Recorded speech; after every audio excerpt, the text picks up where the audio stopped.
We're going to go ahead and get started with chapter 7. And the first concept that we want to make sure that we understand really well, because all of chapter 7 is going to be about factoring. So we want to make sure that we understand that term. So we usually hear the term factor when we're dealing with fractions. So we're going to get into that later on in another chapter. We're just going to be dealing with factoring expressions or equations right now. So we have an acronym here, GCF, finding a GCF, and GCF stands for greatest common factor. So we have a couple examples up here of pairs of numbers or terms, and we want to find the GCF, or the greatest common factor, of those two terms. So what we have to do is figure out what is the biggest thing that each of the terms can be divided by. So we have our first set over here, 18 and 24. So we might remember these are, if you're with me in Math 1, that these are similar terms to what we did when we were dealing with fractions. We're learning how to factor fractions. So we have 18 and 24. And what we're going to do when we're trying to find the GCF of these two terms or these two numbers, we need to go ahead and find all of the factors of each one. So again, a factor is all the numbers that that number can be divided by. So for 18, our factor pairs, we'd have 1 and 18, 2 and 9, 3 and 6. So I'm going to go ahead and just write them in order. 1, 2, 3, 6, 9, and 18. So 1 times 18 equals 18. 2 times 9 equals 18. 3 times 6 equals 18. So those are all the different numbers that you can divide 18 by. What about 24? So let's look at this. 24, obviously you have 1 and 24, 2 and 12, 3 and 8, 4 and 6. Go ahead and finish writing these out. So again, these are all the numbers that you can divide 24 by evenly.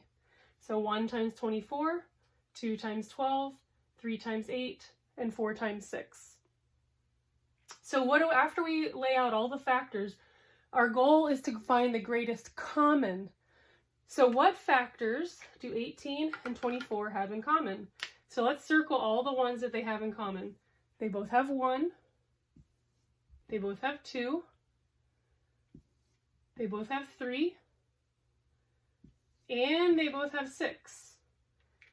Now GCF, the G stands for greatest. So which of these numbers is the greatest? So the greatest would obviously be our number 6. So the GCF for 18 and 24 would equal 6. So what we're going to do is factor each of these numbers by 6, meaning we're going to divide each of those numbers by 6. 18 divided by 6 would be 3. 24 divided by 6 would be 4. So if we had 18 over 24 as a fraction, it could be reduced to 3/4 if we divide the top and the bottom by 6. So this is the general understanding or concept of finding a GCF. But again, we're past this. This is basic math that we learned in Math 1. So what we need to do is apply the same general concept to terms that are a little more complex so we get the hang of it. All right, so I'm going to go ahead and erase this so we have just a little bit more room here. So now we have two terms. We have 6x and 12x squared. So basically you can do the same thing with your coefficients. Remember, a coefficient is just the number that comes before a variable. So you can do the same thing, write out your factors of 6, write out your factors of 12. In this case, we can easily see that 6, being the smaller number, does go into 12. So we know that 6 would actually be the GCF in this case. So we could factor out a 6 from each of these terms, correct? So we can factor out a 6, meaning we can divide this term by a 6, and we can divide this term by a 6. But if we look at the term, there are also variables with these coefficients. We have 1x here, and we have 2x's here. So that means we could divide each term by at least 1x, correct? So we could divide 1x right here, and we can divide 1x right here. Now, this 12x squared has 2 x's in it, but we can't say that 2 x's are the GCF because this term only has 1x. So the GCF would just be 1x. We can take out 1x from each of these terms. So if we divided 6x by 6x, we would get 1. And if we divided 12x squared, we would get, and we divided it by 6x, we would get 2x. So let's put this in a form that maybe we can understand. So what if we had 6x on top and 12x squared on the bottom, and we're using 6x as our GCF? What would the fraction look like after we divided both of these terms by our GCF? Well, we would just have a 1 on top, right? 6x divided by 6x would be a 1. And 12x squared, so 12 divided by 6 would be 2. And x squared divided by x, using our properties of exponents. So remember our quotient rule, we subtract whenever we're dividing, we subtract those exponents. So x squared divided by x would leave us with just 1x. If you wanted to put that 1 there, you could. So if we were reducing this fraction, and we use 6x as our GCF, then it would reduce to 1 over 2x. And so that is the basic concept when we're dealing with terms that are a little more complex and they have variables and exponents in them. So let's apply this one more time to our last set. So if you can see here, we've got 3 terms now.